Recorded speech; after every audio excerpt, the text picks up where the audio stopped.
మాజీ ముఖ్యమంత్రి జగన్మోహన్ రెడ్డి ఏం చదివాడో ఎవరికి తెలియదు. ఆయన గారి బుర్రలో మ్యాటర్ లేనట్టుంది. సిట్ తన దర్యాప్తులో నెయ్యి కల్తీ అనేది 2019 నుంచి 2024 మధ్య జరిగిందని తేల్చింది. మరి ముఖ్యంగా 2021 నుంచి నెయ్యి సప్లై కాంట్రాక్ట్ దక్కించుకున్న డైరీలన్నీ కల్తీ నెయ్యినే సప్లై చేశాయని సిట్ తన ఛార్జ్ షీట్ లో పేర్కొంది. 2022లో నెయ్యి క్వాలిటీ మీద కంప్లైంట్స్ ఎక్కువ అవడంతో CFTRIలో టెస్ట్ కి పంపితే నెయ్యి కల్తీ జరుగుతోందని అధికారికంగా తేలింది. దాన్ని అప్పటి టీటీడీ చైర్మన్ సుబ్బారెడ్డి కొంతమంది టీటీడీ అధికారులు కప్పిపుచ్చడంతో కల్తీ నెయ్యి సరఫరా అదుపు లేకుండా సాగింది. ఇదే విషయం సిట్ ఫైనల్ ఛార్జ్ షీట్ లో కూడా ఉంది. అంటే 2019 ముందు దాకా కల్తీ జరగలేదన్నది నిజం. అంతెందుకు, 2019 ముందు దాకా లడ్డు నాణ్యతపై ఎటువంటి ఫిర్యాదులు వచ్చేవి కావు.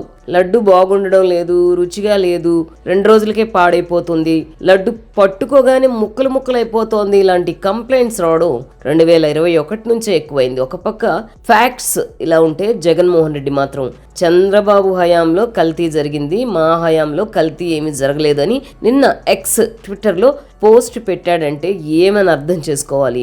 జగన్ చేస్తున్నటువంటి అసత్య ప్రచారాలు చూసి ప్రజలు అసహించుకుంటున్నారు. ఒక ముఖ్యమంత్రిగా చేసిన వ్యక్తి ఇలాంటి పచ్చి అబద్ధాలు ఎలా చెప్తాడని శ్రీవారి భక్తులు ప్రశ్నిస్తున్నారు. టీటీడీ చైర్మన్లు, ఈవోలుగా ఉన్న తన బంధువులు చేసిందే పెద్ద తప్పు, మళ్ళీ చంద్రబాబు తప్పు చేశాడంటూ బుకాయింప అని అందరూ ఆశ్చర్యపోతున్నారు. జగన్మోహన్ రెడ్డి కల్తీ నెయ్యి విషయంలో సిట్ ఫైనల్ ఛార్జ్ షీట్ తర్వాత కూడా ఎందుకు ఇలా అబద్ధాలు చెప్తున్నాడో ఎవరికి అర్థం కావడం లేదు. ప్రజలు 11 సీట్లు ఇచ్చినా ఇంకా బుద్ధి రాకపోతే ఎలా?